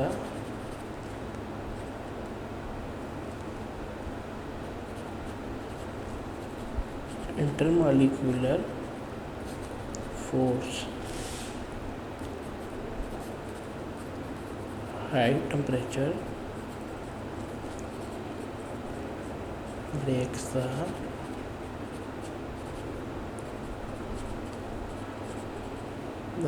intermolecular force or attraction, breaks the intermolecular force or attraction between the molecule के high temperature की वजह से क्या होगा, जो अट्रैक्शन मौजूद है, इंटरमॉलिक्यूलर फोर्स मौजूद है, तो वो क्या करेंगे, उसको ब्रेक करेंगे और काइनेटिक एनर्जी मॉलिक्यूल्स की हाई होगी। फॉर एग्जांपल अगर हम एक दो पार्टिकल्स यानी दो लिक्विड्स की डिफ्यूजन का प्रोसेस कैरिड आउट करवा रहे हैं, लेकिन डिफ्यूजन नहीं हो रही क्योंकि वो पार्टिकल्स क्या है, इरेगुलर है और वो उनको ये सारे फैक्टर्स इफ़ेक्ट कर रहे हैं। तो then we can say the example के जो हाई टेम्परेचर होगा वो क्या करेगा, उन मॉलिक्यूल्स के दरमियान जो इंट्रैक्शन फोर्सेस प्रेजेंट है जिनकी वजह से डिफ्यूजन नहीं कैरिड आउट हो रही, वो फर्स्ट ऑफ ऑल उस अट्रैक्शन को ख़त्म करेगा। जो ही वो अट्रैक्शन ख़त्म होगी उसके बाद क्या होगा कि मॉलिक्यूल्स की काइनेटिक एनर्जी हाई होगी। मॉलिक्यूल्स की काइनेटिक एनर्जी हाई होने की वजह से उनमें कोलिजन्स पैदा होंगी और कोलिजन की वजह से वो क्या करेंगे, here and there movement show करेंगे। जैसे ही वो मूवमेंट शो करेंगे वो with the walls of the container और बीकर स्ट्राइक करेंगे। जब भी उनकी स्ट्राइकिंग होगी तो उसके साथ ही इनकी डिफ्यूजन भी कैरिड आउट होगी कि डिफ्यूजन का प्रोसेस भी कैरिड आउट हो सकेगा। ये था इफेक्ट ऑफ टेम्परेचर। नेक्स्ट हमारे पास है डेंसिटी।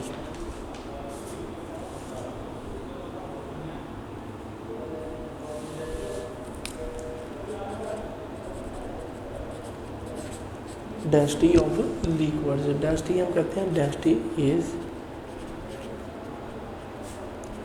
mass पर वॉल्यूम और area.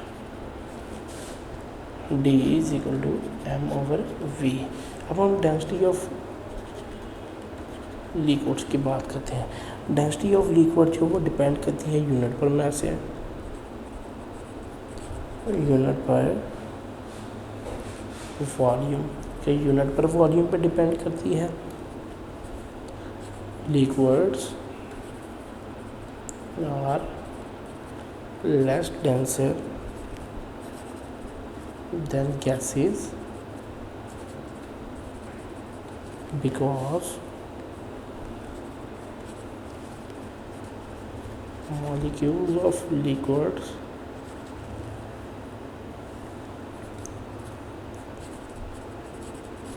are closely packed and the spaces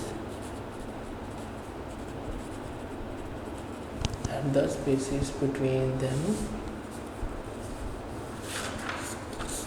and the spaces between their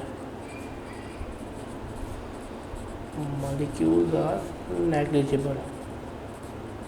कि लिक्विड्स की जो डेंसिटी है वो गैसेस से कम होती है क्योंकि गैस मॉलिक्यूल्स जो हैं वो फिक्स्ड नहीं होते, लेकिन लिक्विड मॉलिक्यूल जो हैं वो क्लोजली पैक्ड होते हैं, इनमें डिस्टेंस कम होता है।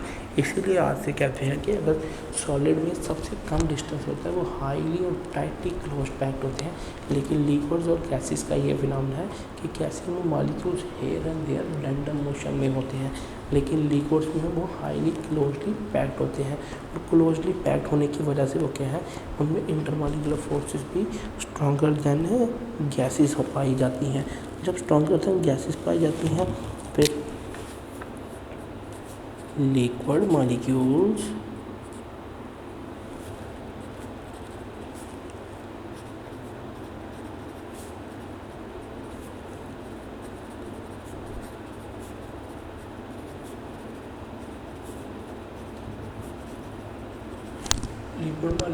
have stronger intermolecular forces,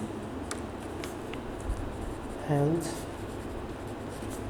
they cannot expand freely in a fixed volume। कि जैसे हमने गैस की यूनिक प्रॉपर्टी स्टडी की थी कि वो फ्री वॉल्यूम में एक्सपेंड कर सकते हैं, कि उनके molecules here and there movement से साथ कहीं भी मूव कर सकते हैं, क्योंकि उनके मॉलिक्यूल्स के अंदर इंटरमॉलिक्यूलर फोर्सेस नहीं प्रेजेंट होती और वो अपनी जगह पे फिक्स्ड नहीं होते। इसलिए जो लिक्विड मॉलिक्यूल्स हैं वो एक्सपेंड नहीं कर सकते अपने टेम्परेचर फिक्स्ड वॉल्यूम में, क्योंकि उनमें जो क्लोजली पैक्ड होते हैं और स्ट्रॉन्गर इंटरमॉलिक्यूलर फोर्सेस पाई जाती हैं। स्ट्रॉन्गर इंटरमॉलिक्यूलर फोर्सेस उनको अपनी जगह छोड़ने पे नहीं करते, कि वो अपनी जगह अपनी स्पेस स्पेसिफिक पोजीशन नहीं छोड़ सकते। जब वो अपनी स्पेसिफिक पोजीशन नहीं छोड़ेंगे तो वो फ्रीली मूव कैसे कर सकेंगे। Like gases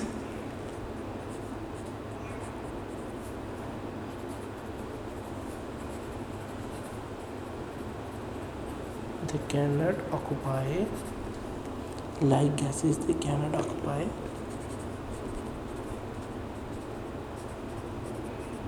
all the available volume of the container,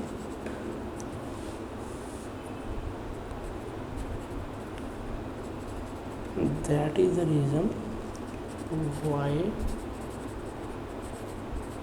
densities of liquids are high, कि गैसेस की तरह वो अपने ऑक्यूपाई नहीं कर सकते वॉल्यूम। इसलिए वॉल्यूम ऑक्यूपाई करने की वजह से ही क्या होगा कि इसीलिए डेंसिटी जो है लिक्विड की वो हाई होती है, क्योंकि गैस जो होते हैं वो अपने वॉल्यूम ऑक्यूपाई नहीं कर सकते, क्योंकि उनके molecule here and there movement करते हैं। लेकिन अगर हम वाटर को किसी बीकर में डालें तो बीकर का जो सरफेस एरिया है वो बिल्कुल वो स्पेस उसमें नहीं बचेगी, वो सारा सरफेस एरिया ऑक्यूपाई कर लेगा। इसलिए अवेलेबल स्पेसिस को ऑक्यूपाई करने के लिहाज से क्या होगा कि वॉल्यूम ऑफ द कंटेनर जो है वो फिल हो जाएगा। जो ही volume of the container fill होगा लिक्विड्स का मैस भी होगा और उनका वॉल्यूम भी होगा। ये था हमारे फैक्टर्स ऑफ द लिक्विड और physical states of the liquid में लास्ट टॉपिक अबाउट डेंसिटीज। यहाँ तक जो है हमारा फिजिकल स्टेट्स ऑफ मैटर में हमने लिक्विड स्टडी कर लिया with complete detail and gas study कर लिया। अब हमारा जो लास्ट टॉपिक है वो है सॉलिड स्टेट। अब हमने सॉलिड स्टेट स्टडी करनी है। सॉलिड स्टेट जब हम स्टडी करते हैं कि solid state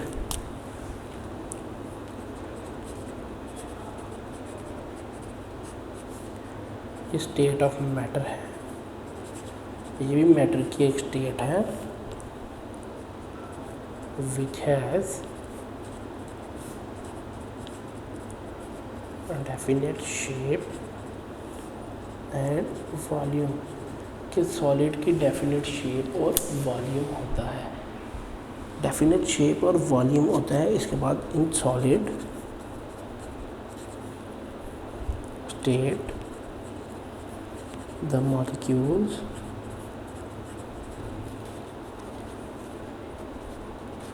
are very closely packed. Molecules are very closely packed with each other and the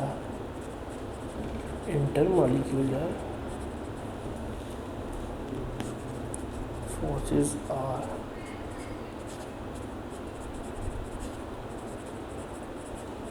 very strong enough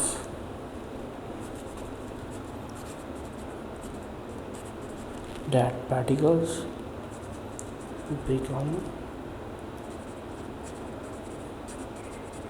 motionless, कि पार्टिकल्स मोशनलेस बन जाते हैं। कि सॉलिड में हम बात करते हैं कि ये भी एक स्टेट ऑफ मैटर है और स्टेट ऑफ मैटर होने के साथ इसकी एक डेफिनेट शेप एंड वॉल्यूम है। डेफिनेट शेप के लिहाज से लिख रहे हैं इसकी एक क्रिस्टलाइन स्ट्रक्चर है, क्रिस्टलाइन स्ट्रक्चर होने के साथ साथ ये क्या है, इस पे जो सॉलिड स्टेट है इसका स्पेसिफिक वॉल्यूम भी है, इसकी स्पेसिफिक डेंसिटी भी होगी कि इसकी डेंसिटी ज़्यादा होगी आयन लिक्विड से और गैसेस से। उसके बाद जो सॉलिड स्टेट में जो मॉलिक्यूल्स हैं वो बड़ी क्लोजली पैक्ड होते हैं। क्लोजली पैक्ड इसलिए होते हैं क्योंकि एक मॉलिक्यूल दूसरे मॉलिक्यूल्स के साथ फिक्स पोजीशन में मौजूद है। जब वो फिक्स पोजीशन में मौजूद होते हैं तो इनमें जो इंटरमॉलिक्यूलर फोर्सेस पाई जाती हैं वो भी काफ़ी स्ट्रॉन्ग होती है। स्ट्रॉन्ग मॉलिक्यूलर फोर्सेस इसलिए पाई जाती है क्योंकि इसमें पॉजिटिव और नेगेटिव चार्ज होते हैं। जैसे हम सब जानते हैं कि पॉजिटिव और नेगेटिव चार्ज एक दूसरे को अट्रैक्ट करते हैं, कि टू अपोजिट चार्जेस जो होते हैं वो एक दूसरे को अट्रैक्ट करते हैं। इसलिए उनके अट्रैक्शन की वजह से जो इंटरमॉलिक्यूलर फोर्सेस होती हैं वो भी स्ट्रांग होगी। जब इंटरमॉलिक्यूलर फोर्सेस स्ट्रांग होंगी तो वो मॉलिक्यूल्स को क्या मूव आउट नहीं होने देंगे।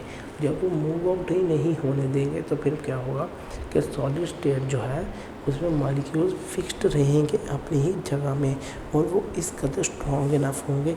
जब मॉलिक्यूल्स क्लोजली पैक्ड होते हैं, अगर हम देखते हैं कि अगर आपके पास एक पीस ऑफ पेपर है, जब तक आपने उसको फोल्ड नहीं किया वो काफ़ी लाइट है, वो इतना हार्ड या स्ट्रॉन्ग नहीं है।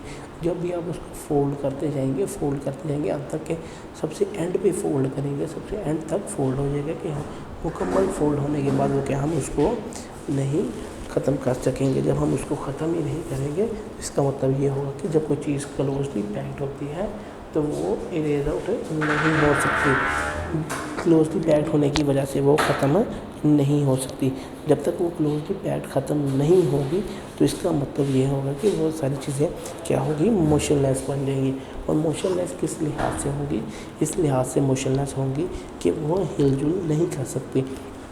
जब एक अट्रैक्शन फोर्स लग रही होती है तो उस फोर्स ने उसको जॉइंट किया होता है एक ही जगह में। जब उसने जॉइंट किया होगा तो वो क्या होगी, उसको हिलने नहीं देगी। अब हम इसकी फर्दर प्रॉपर्टीज़ में स्टडी करते हैं। फर्दर प्रॉपर्टीज़ में स्टडी करने के पहले हम इसकी दो ये प्रॉपर्टीज स्टडी करते हैं कि इनमें डिफ्यूजन नहीं कैरिड आउट होती। Fusion does not carried out, कि डिफ्यूजन का प्रोसेस कभी कैरिड आउट नहीं हो सकता। फिर शो ओनली वाइब्रेशनल मोशन, कि ये सिर्फ वाइब्रेशनल मोशन शो कर सकते हैं। मोशन भी हमारे पास 3 टाइप्स होते हैं, vibrational, translational and rotatory motion. जो सॉलिड होता है ये सिर्फ वाइब्रेशनल मोशन शो कर सकता है क्योंकि ये अपनी जगह में सिर्फ वाइब्रेट कर सकता है। फॉर एग्जांपल अगर आप ले लें शुगर क्यूब्स देखें, उनकी एक क्रिस्टलाइन स्ट्रक्चर होती है, वो एक सॉलिड फॉर्म है। उनको आप किसी भी चीज़ पर रख के क्या करें, टेबल पे रखें और टेबल को ज़ोर से स्ट्राइक करें। जब आप देखेंगे कि क्या होगा, वो जो शुगर के क्यूब से वो वाइब्रेट होना शुरू हो जाएंगे। जो ही वो वाइब्रेट या शेक होना शुरू होंगे तो उनमें वाइब्रेशन मोशन पैदा होगा। वाइब्रेशनल मोशन सिर्फ सॉलिड स्टेट में ही पैदा होता है, लिक्विड और गैसीय स्टेट में वाइब्रेशनल मोशन नहीं पैदा होता। हम इनकी टिपिकल प्रॉपर्टीज़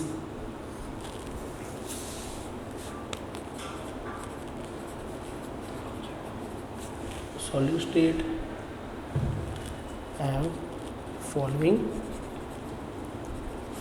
टिपिकल प्रॉपर्टीज़, कि इनमें फॉलोइंग टिपिकल प्रॉपर्टीज़ पाई जाती हैं। फॉर एग्जांपल सबसे पहले में हम मेल्टिंग पॉइंट,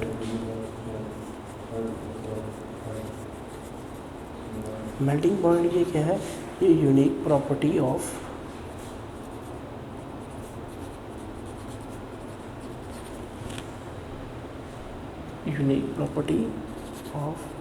सॉलिड, कि ये सॉलिड की यूनिक प्रॉपर्टी है। सॉलिड की unit property, solid particles possesses only vibrational motion, जिनमें सिर्फ वाइब्रेशनल मोशन पाया जाता है और वाइब्रेशनल मोशन पाने की वजह से इनकी जो काइनेटिक एनर्जी है वो भी हाई होती है। जो ही हम सॉलिड्स को हीट करते हैं वो वाइब्रेशनल मोशन प्रोड्यूस करते हैं। वाइब्रेशनल मोशन इसलिए प्रोड्यूस करते हैं जब हमने उनको हीट करना है। हीट करने के बाद क्या करेंगे, वो काइनेटिक एनर्जी अब्जॉर्ब करेंगे। जो ही वो काइनेटिक एनर्जी अब्जॉर्ब करेंगे वो इतनी काइनेटिक एनर्जी अब्जॉर्ब करेंगे कि वो अपनी मॉलिक्यूल जो इंटरमॉलिक्यूलर फोर्सेस है उसको ओवरकम नहीं कर सकेंगे, इसलिए लेस इंटरमॉलिक्यूलर और लेस अब्जॉर्ब एनर्जी की वजह से वो क्या करेंगे, अपनी जगह पे वाइब्रेट करेंगे। वाइब्रेट करने से ये होगा कि इनके अंदर काइनेटिक एनर्जी मौजूद है। इसी काइनेटिक एनर्जी की मौजूदगी से वो क्या करेंगे, अपनी ही मेन पोजीशन पे हायर स्पीड के साथ वाइब्रेट शुरू कर देंगे। जैसे ही वो वाइब्रेट करते जाएंगे, हीट सप्लाई होती जाएगी कॉन्टीन्यूसली। एक ऐसे स्ट्रक्चर आएगी कि एक ऐसी स्टेज आएगी कि वो अपना जो है इंटरमॉलिक्यूलर फोर्सेस है को ख़त्म करके या ओवरकम करके अपनी जो स्पेसिफिक पोजीशन है उसको लीव आउट करेंगे। लीव आउट वो तब करेंगे जब क्या होगा, इनमें जो मॉलिक्यूल्स थे उन्होंने वाइब्रेशनल एनर्जी स्टोर की है, और वाइब्रेशनल एनर्जी स्टोर करने के बाद जब वाइब्रेशनल एनर्जी इनमें स्टोर हो गई है तो ये वाइब्रेट होना शुरू हुआ है। जैसे ही ये वाइब्रेट होना शुरू हुआ है, मज़ीद टेम्परेचर इनको मिला है, मज़ीद हीट एनर्जी इन्होंने अब्जॉर्ब की है। हीट एनर्जी अब्जॉर्ब कर करके इनमें एक लिमिट पैदा हो गई है, और उसी लिमिट पे फिर क्या होगा, ये वाइब्रेशन शो करते जाएंगे। और जैसे ही वाइब्रेशन शो करते जाएंगे विद हाई एनर्जी, तो एक वक्त ऐसा आएगा ये क्या करेंगे, अपनी पोजीशन लीव आउट करेंगे। लीव आउट कब करेंगे, जब ये वो अपनी हीट एनर्जी से या अपनी वाइब्रेशन से अपने इंटरमॉलिक्यूलर फोर्सेस को ओवरकम कर सकेंगे। जो ही इंटरमॉलिक्यूलर फोर्सेस ओवरकम हुई तो साथ ही ये क्या करेंगे, अपनी जगह लीव आउट कर देंगे। According to definition, melting point, the temperature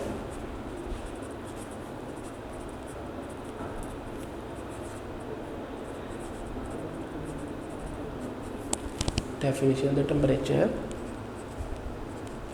at which the solid starts melting and coexist in dynamic equilibrium in liquid state is called melting point। कि ऐसा टेम्परेचर जब सॉलिड स्टार्ट करे मेल्ट करना और exist करे dynamic equilibrium, ऐसा equilibrium है जो हमने पहले स्टडी किया है कि हमने कहा था कि जितने मॉलिक्यूल्स वेपोराइज हो रहे हैं उतने ही मॉलिक्यूल्स कंडेंस भी हो रहे हैं। इसलिए हम कहते हैं जितने सॉलिड मॉलिक्यूल्स के होंगे मेल्ट होंगे वो अपने टेम्परेचर के साथ वो एक डायनामिक इक्विलिब्रियम बनाएंगे कि रिएक्शन जो है वो इक्वल पोजीशन में ही चले, लिक्विड स्टेट में, कि जितने मॉलिक्यूल्स मेल्ट हो रहे हैं लिक्विड स्टेट में आ रहे हैं उतने ही लिक्विड मॉलिक्यूल्स अपनी एनर्जी लूज़ करके सॉलिड स्टेट में जा रहे हैं। ये होगी डायनामिक इक्विलिब्रियम कि number of molecules melting and number of molecules converting again into solid state, कि लिक्विड स्टेट में जितने नंबर ऑफ मॉलिक्यूल्स आ रहे हैं उतने नंबर ऑफ मॉलिक्यूल्स ही सॉलिड स्टेट में जा रहे हैं। The reaction will be as solid reversible reaction and liquid, कि सॉलिड लिक्विड बनाता है और लिक्विड ही सॉलिड बनाता है। इससे यही प्रॉपर्टीज आ जाती है कि आयनिक और कोवलेंट सॉलिड जो है वो एक नेटवर्क ऑफ स्ट्रक्चर बनाते हैं। आयनिक सॉलिड हमने देखा कि वो एक क्यूब लाइक स्ट्रक्चर बनाते हैं कि उसमें आयंस पैदा होते हैं, वो को इस रेशो में अरेंज करते हैं कि पॉजिटिव और नेगेटिव आयंस एक तरतीब के साथ अरेंज्ड होते हैं। जो ही वो एक तरतीब के साथ अरेंज होते हैं वो फॉर्म करते हैं मैक्रोमॉलिक्यूल, और जैसे ही वो मैक्रोमॉलिक्यूल्स फॉर्म करते हैं तो ऑल सच सॉलिड है वो हाई मेल्टिंग पॉइंट है, कि जिनका एक नेटवर्क रेंज होगी और नेटवर्क रेंज की मदद से उनका मेल्टिंग पॉइंट बहुत ज़्यादा हाई होगा। ये था हमारा पहली property about melting point. Next is rigidity. Rigidity भी यूनिक प्रॉपर्टी है सिर्फ सॉलिड्स की। Rigidity according to definition, the solids of which the particles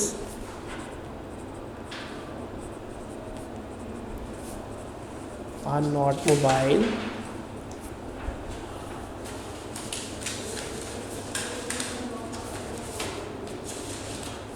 they have fixed positions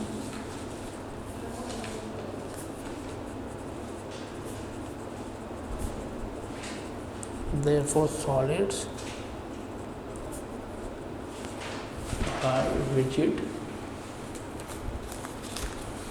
therefore solids are rigid in structure. Rigidity होती है ठोसपन, कि solid इतने सख्त क्यों होते हैं, क्योंकि इनके मॉलिक्यूल्स, जैसे अभी हमने डेफिनेशन में बात की, उसको रिपीट कर लेते हैं। The solids of which particles are not mobile, they have fixed positions, therefore solids are not rigid in structure, कि वो फिक्स पोजीशन से, जब सॉलिड की एक फिक्स पोजीशन होती है तो उसके मॉलिक्यूल्स या आयन फिक्स्ड होने की वजह से क्या है, मूव आउट नहीं कर सकते।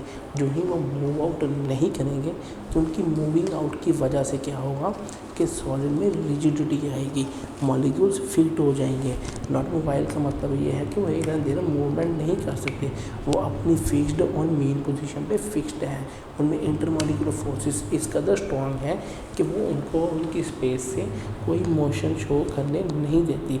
अनलेस कि तब तक हम उनको हीट नहीं करेंगे, तब तक वो कोई मोशन शो नहीं करेंगे और वो अपनी ही जगह में रिजिड रहेंगे। रिजिड यानी सॉलिड्स, जो मेनली सॉलिड्स ज़्यादातर क्या होते हैं, रिजिड इन स्ट्रक्चर ही होते हैं। The next property is density. अगर हम डेंसिटी कंपैरिजन करें सॉलिड, लिक्विड और गैस की, तो सॉलिड्स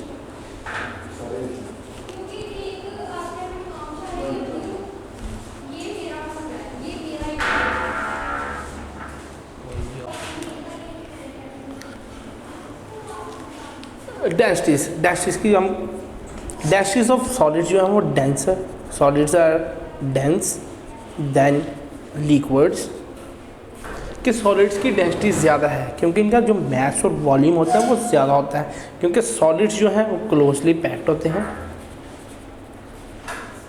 क्लोजली पैक्ड होने की वजह से,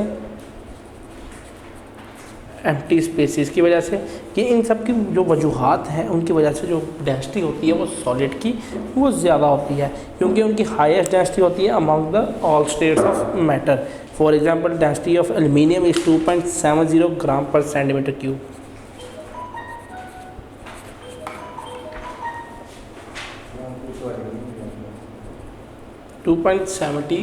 ग्राम पर सेंटीमीटर क्यूब कि उनकी डेंसिटी ऑफ एल्यूमिनियम ये है।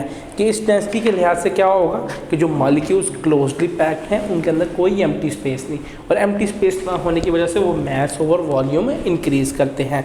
ये थी हमारी बात टाइप। नेक्स्ट हमारा जो टॉपिक है वो टाइप्स ऑफ सॉलिड्स, कि सॉलिड्स की कितनी टाइप्स हैं। लिक्विड्स में कोई टाइप्स नहीं होती, लेकिन सॉलिड्स में टाइप्स होती हैं according to their arrangement, according to their general appearance, कि जनरल अपीयरेंस की वजह से इनकी जो टाइप्स होती हैं उन टाइप्स को स्टडी करते हैं हम। टाइप्स में first of all amorphous solids. Amorphous solids, amorphous meaning होता है शेपलेस, कि जिनकी शेप ना हो, जैसे हम उनको इर्रेगुलर भी कह सकते हैं। According to definition, solids in which the particles are not regular, in which the particles are not regular or not regularly arranged,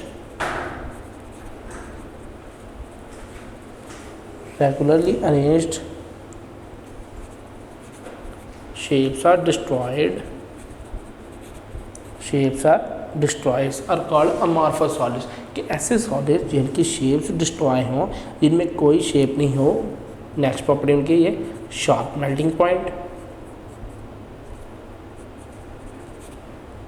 no sharp melting point, कि कोई शार्प मेल्टिंग पॉइंट उनमें नहीं होता, ना शार्प मेल्टिंग पॉइंट और no boiling point exact boiling point भी नहीं होता।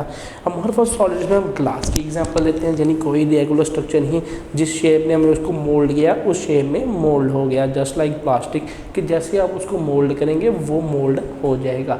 लेकिन जो क्रिस्टलाइन सॉलिड्स होते हैं वो मोल्ड नहीं होते, क्योंकि इनकी जो रेगुलर शेप्स इसलिए नहीं होती क्योंकि इनकी अरेंजमेंट एग्जैक्ट नहीं होती, इनकी जो पोजिशंस हैं वो फिक्स्ड और एग्जैक्ट नहीं है। The next is crystalline solids.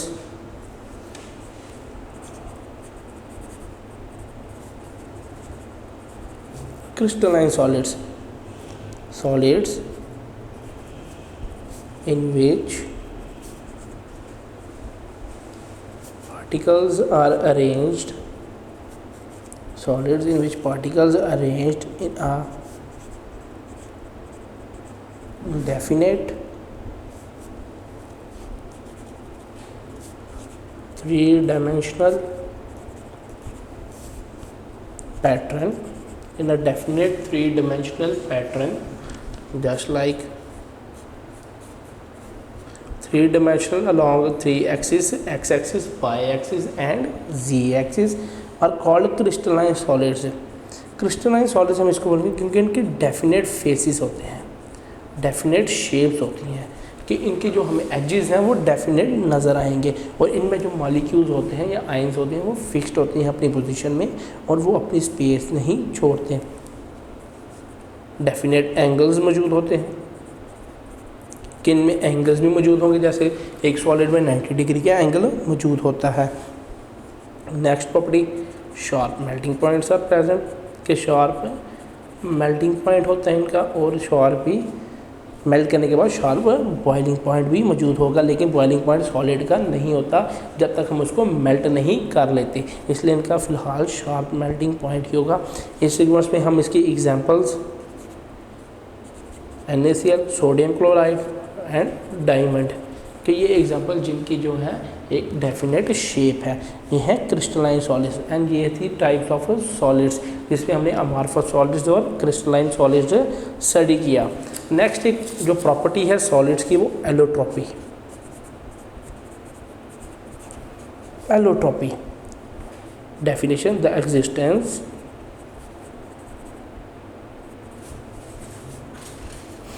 of an element, the existence of an element more than one forms in same physical state is called allotropy। कि एग्जिस्टेंस होती है एक एलिमेंट की मुख्तलिफ शेप्स में, जैसे मॉलिक्यूलर फार्मूला तो उसका सेम है, लेकिन उसकी अपीयरेंस फिजिकली उसकी स्ट्रक्चर होगी, यानी एक मोनोक्लिनिक है, फिर रोम्बिक होगी, जैसे जस्ट लाइक शेप्स कुछ शेप्स में होते हैं,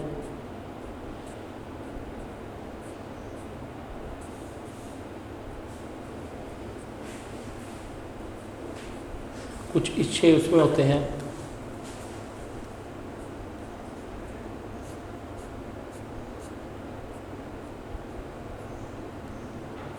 some shapes are like this, कि सॉलिड्स की डिफरेंट शेप्स होती हैं। एलोट्रोपी होती है due to the main reason of allotropy is कि एग्जिस्टेंस ऑफ टू और more kinds of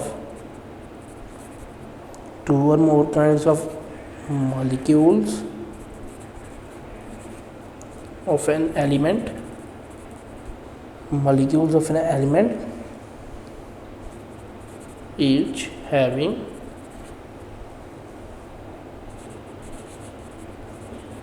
different number of atoms, कि सब में डिफरेंट नंबर ऑफ एटम्स पाया जाता है। इसकी एग्जिस्टेंस की वजह यह है कि डिफरेंट नंबर ऑफ एटम्स की वजह से और डिफरेंट नंबर ऑफ अरेंजमेंट की वजह से, कि जब हम क्रिस्टल में अरेंजमेंट ही डिफरेंट करेंगे, डिफरेंट अरेंजमेंट से हम कह सकते हैं कि सल्फर जो है वो 8 किस्म के एलोट्रॉप शो करता है।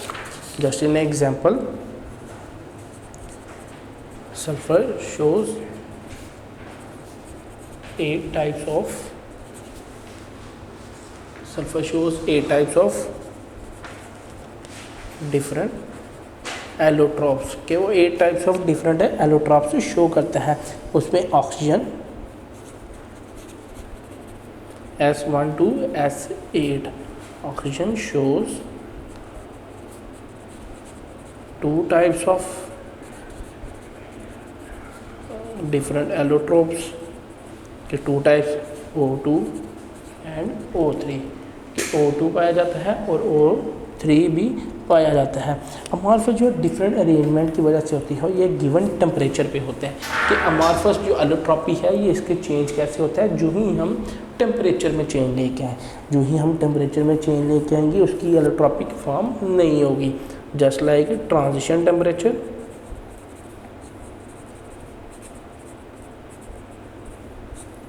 transition temperature,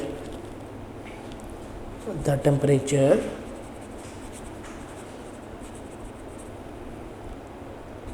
at which one allotrop